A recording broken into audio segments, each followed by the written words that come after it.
अस्सलाम वालेकुम। एक दफ़ा मुल्ला नसीरुद्दीन एक गांव में गए और सहद भूखे थे। अचानक एक घर से रोने पीटने की आवाज़ें सुनाई दी। मुल्ला फ़ौरन वहां पहुंचे और देखा कि वहां कोई शख्स मर गया है।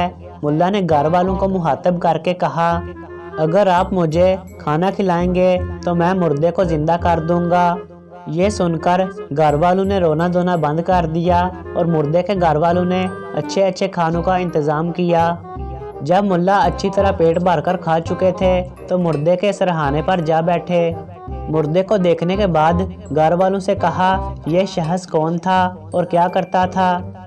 मुर्दे के अजीज़ों ने कहा, यह शख्स बाफंदा था और कपड़ा बनाया करता था।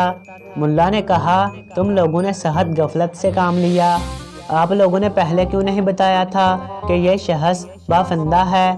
हर शख्स का अपना अपना इल्म होता है और उसकी हदूद होती है।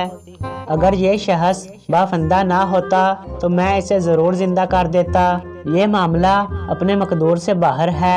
जब कोई बाफिंदा मर जाता है तो मैं इसे ज़िंदा नहीं कर सकता। इस मुख्तसर सी तकरीर के बाद मुल्ला वहाँ से चल दिए और घर वालों ने फिर रोना शुरू कर दिया।